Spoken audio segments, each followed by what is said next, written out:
चलो बेटा देखो, हमारे बोर्ड के पेपर चल रहे हैं, तो परसों शायद मैथ्स का पेपर है। तो जितने भी दिन है हमारे पास, उसमें मैं तुम्हें कोशिश करूंगा ज़्यादा से ज़्यादा चैप्टर रिवाइज करवाऊँ। तो मैं आज लीनियर इक्वेशन 2 वेरिएबल का रिवीजन करवाऊंगा। इसका मतलब ये है कि आपको थोड़ा बहुत अगर पहले से कुछ आता होगा तो ज़्यादा अच्छा रहेगा। ठीक है, तो इक्वेशंस हमारी ये होती हैं, इस फॉर्म में होती हैं, 2 इक्वेशंस होंगी। ठीक है, ये तो सब जानते हैं। तो इनके जो सॉल्यूशंस हैं तो कैसे होंगे, कितने सॉल्यूशन होंगे। जैसे पहले कंडीशन हमारी यूनिक सॉल्यूशन होगा, यानी मतलब एक सॉल्यूशन होगा इसका कुछ।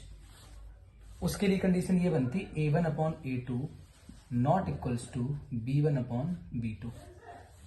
सेकेंड कंडीशन ये बनती है कि नो सॉल्यूशन वाली, नो सॉल्यूशन यानी कोई भी सॉल्यूशन ही नहीं है इन इक्वेशंस का। तो वो कंडीशन आती है हमारी A1/A2 B1/B2 not equals to C1/C2। Clear. Third condition हमारी बनती है जिसमें हम कहते हैं इनफाइनाइट सॉल्यूशन।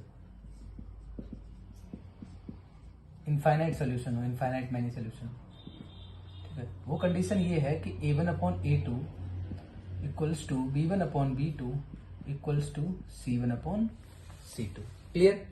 अगर मैं इनकी ज्योमेट्री की बात करूं, अगर मैं इनको ड्रॉ करूंगा इनको, क्योंकि एक्स वाई प्लेन पे ही ड्रॉ कर सकते हैं, 2 लाइन है तो इसका मतलब ये है कि एक लाइन अगर ये है और दूसरी लाइन ये है, तो ये जो इसका इंटरसेक्टेड पॉइंट है, ये सिंगल एक, यही एक सोल्यूशन है, यही एक यूनिक सोल्यूशन है इसका।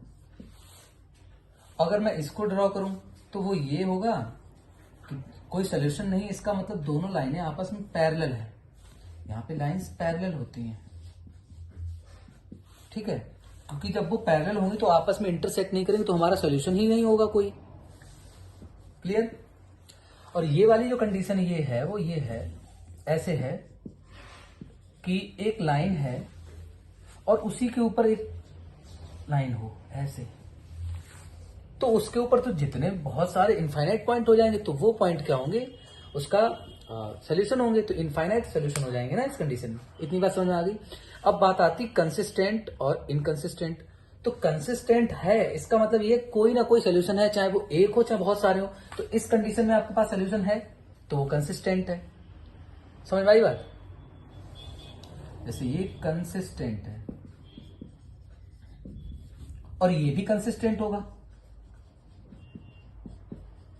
क्योंकि कोई ना कोई सोल्यूशन तो है। यहाँ पे एक है, यहाँ पे बहुत सारे हैं। ये बात समझ में आ गई। लेकिन इसमें कोई सोल्यूशन नहीं, तो इसको बोलेंगे इनकंसिस्टेंट। ये इनकंसिस्टेंट पेयर है। ठीक है, क्लियर। चलो, इतना क्लियर हो गया। अब देखो मैं एक क्वेश्चन लेता हूं इसके ऊपर।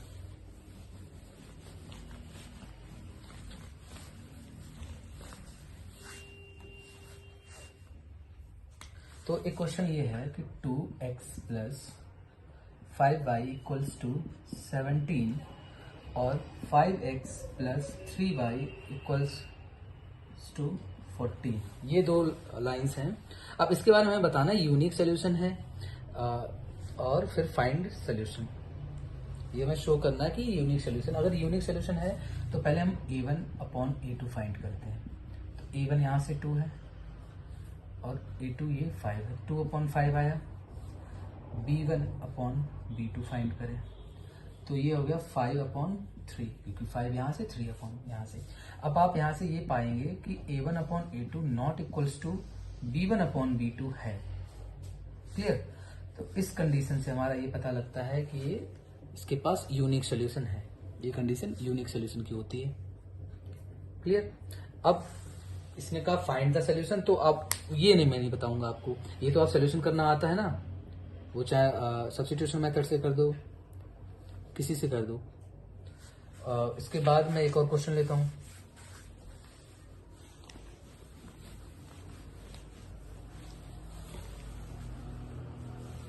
वो क्वेश्चन होगा ऐसे, kx plus 3y equals to k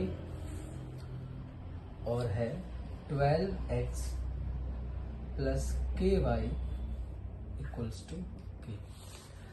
और इसमें कहा है कि इसके पास कितने इनफाइनाइट सोल्यूशन है। इनफाइनाइट सॉल्यूशन है, तो इनफाइनाइट सॉल्यूशन है और फाइंड द वैल्यू ऑफ के, ऐसे करके क्वेश्चन आएगा। तो उसमें एक ही कंडीशन होती है, वो होती है a1/a2 equals to b1/b2 equals to c1/c2, ये वही कंडीशन। तो a1/a2 मतलब k/12 equals to b1/b2 3/k और c1/k/k -3 गिवन है यहाँ पे, तो k-3/k, ये कंडीशन हमारे पास बन के तैयार हो। और ठीक है, यही रख लेते हैं। मैंने देखो इस सी वाला कंडीशन दोनों तरफ राइट पे है तो ठीक है, अगर एक जगह राइट पे होता एक जगह लेफ्ट पे होता तो हम या तो दोनों चीजें राइट में लाते या दोनों में लेफ्ट में ही लाते। क्लियर? अब इससे सॉल्व करने की कोशिश करते हैं। तो ये क्या हो जाएगा, k² 12 × 3 जो कि कितना हो जाएगा 36। तो k इक्वल्स टू √36, तो k इक्वल्स टू 6। ये बात पता होगी आपको, ठीक है। ऐसा क्वेश्चन भी आएगा पेपर में, मिल सकता है आपको।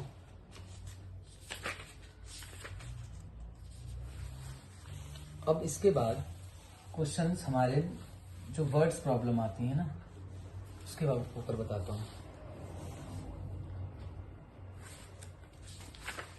सॉल्यूशन के ऊपर भी कुछ क्वेश्चन होते हैं, वो भी करवा देता हूँ मैं, मुझे ऐसा लगता है।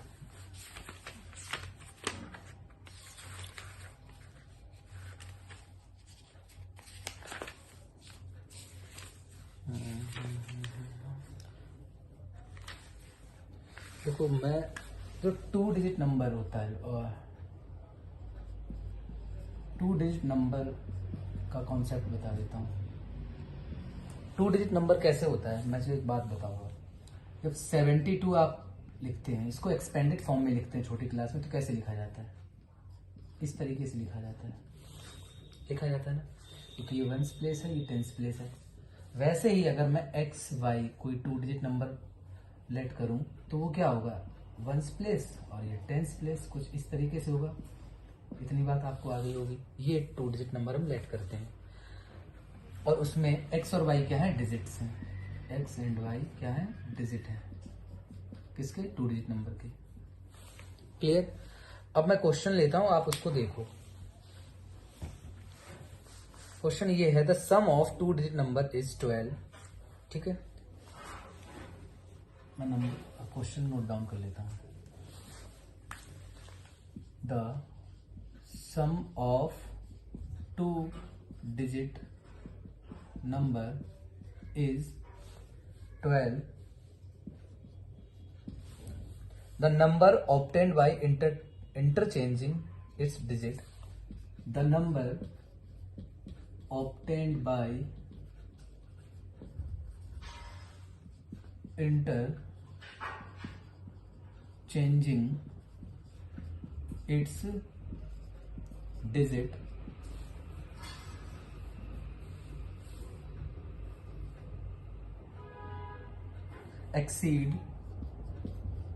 exceeds the given number by 18. Find the number. Clear? अब देखो, the sum of 2 digit number is the sum of digits of 2 digit number. Sum of digits of 2 digit number.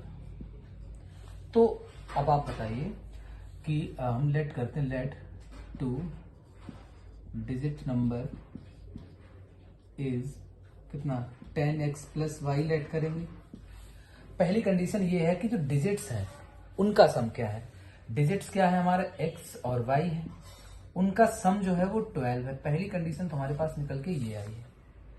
दूसरी कंडीशन ये है, the number obtained by interchanging it's digit exceeds the given number by 18। तो original number क्या है, तो original number जो है वो तो है 10x प्लस वाई, और न्यू नंबर क्या होगा, न्यू नंबर जो रिवर्सिंग के बाद बनेगा वो 10y प्लस एक्स बनेगा।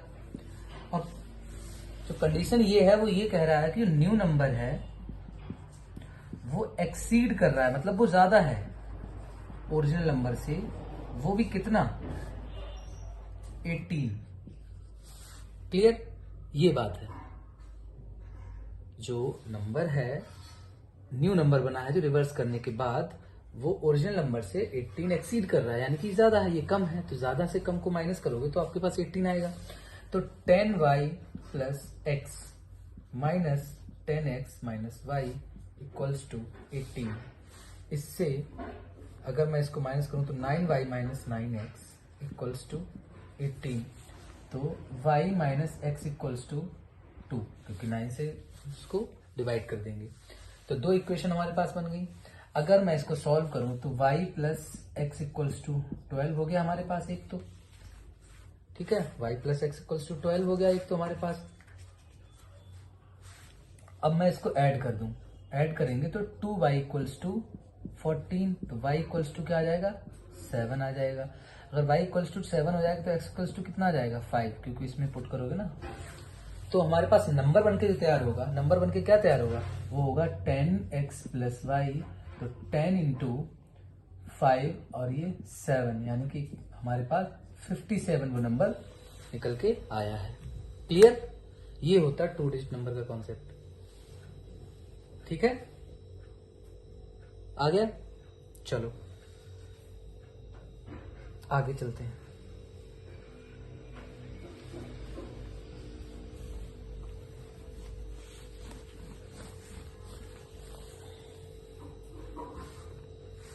एक एक और नंबर क्वेश्चन कर लेते हैं हम लोग, ठीक है, थोड़ा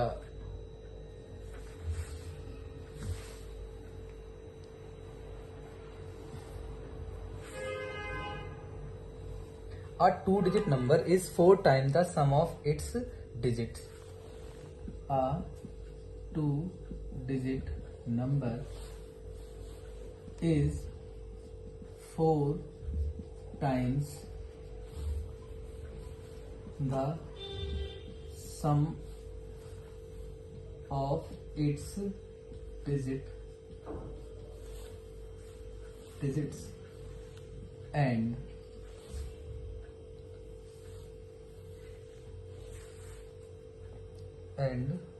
twice the product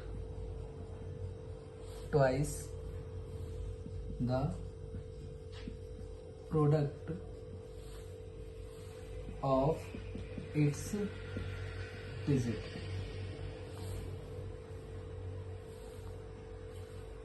Find the number.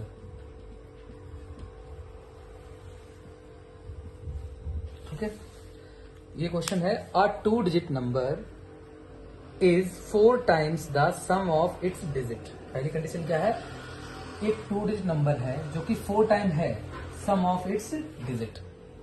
अब हम लेट करेंगे, हमारे पास let the number 10x plus y, तो a 2-digit number is 4 times the sum of digit. तो 2-digit नंबर जो है 10x प्लस y वो क्या होगा, वो सम ऑफ डिजिट्स का क्या है, ये 4 टाइम है ऑलरेडी। बात सुनो दोबारा से, a 2-digit number is 4 times the sum of its digit, यानी कि 4 टाइम्स ये ऑलरेडी है। अगर मुझे बैलेंस करनी चाहिए तो 4 टाइम किसको करेंगे, इसको। क्लियर, ठीक है। तो 10x plus y equals to 4x plus 4y, ठीक। इसको इससे अगर हम सब्ट्रैक्ट करेंगे आके तो 6x बचेगा, ठीक है, 6x, और इसको इससे माइनस करेंगे आके तो हमारे पास 3y बचेगा। क्लियर, इससे इसको अगर हम कैंसिल करेंगे तो y इक्वल्स टू 2x, ये हमारे पास कंडीशन निकल के आई है। अब अगला स्टेटमेंट क्या है, and twice the product of its digit. कौन, 2 डिजिट नंबर की बात हो रही, and twice the product of its digit, यानी कि जो 2 डिजिट नंबर है वो क्या है, ट्वाइस है किसका, प्रोडक्ट ऑफ डिजिट। प्रोडक्ट करा हमने, इसका ये ट्वाइस है तो मैं इसको क्या करूंगा, इसको ट्वाइस करूंगा ना, बात बैलेंस हो जाएगी। क्लियर, अब यहां से क्या है, 10x plus y equals to 2xy मिला हमें। यहां से अगर हम पूरी इक्वेशन को x में कन्वर्ट कर लें, मतलब 10x, y की जगह क्या पुट कर दो 2x, और ये y की जगह फिर से 2x ये आ जाएगा। क्लियर? तो यहां से ये कितना आ जाएगा 12x इक्वल्स टू 4x²। ठीक है, तो अगर मैं इसको इस तरफ लाऊं 4x² minus 12x equals to 0, 4 यहाँ से कॉमन ले लो और x यहाँ से कॉमन ले, तो x माइनस 3 बचा है आपके पास, ये आप 0 में भेज सकते हैं। तो x माइनस 3 इक्वल्स टू 0, तो x इक्वल्स टू यहाँ से आपके पास आया 3, और y इक्वल्स टू क्या हो जाएगा 2x है, तो y इक्वल्स टू हो जाएगा 2 into 3, y equals to 6। Clear? हमारे पास नंबर बन के क्या तैयार होगा बताओ? नंबर बन के आपके पास तैयार होगा 10x प्लस वाई, तो 10 इंटू एक्स कितना है हमारा 3 और y कितना है 6, यानी कि 36 आपका नंबर बन के तैयार हो जाएगा। क्लियर है? तो ये हमारा 2 डिजिट नंबर से रिलेटेड और कंसिस्टेंट इनकंसिस्टेंट इन चीज़ों के ऊपर हमने काम कर लिया है। कल मैं कोशिश करूंगा दिन में आपको मैं इसमें टाइम एंड डिस्टेंस के कुछ क्वेश्चन होते हैं और फ्रैक्शन से रिलेटेड भी क्वेश्चन होते हैं, वो भी करवा दूं। क्लियर है? उसको तो फिर देख लेना आप उसको भी।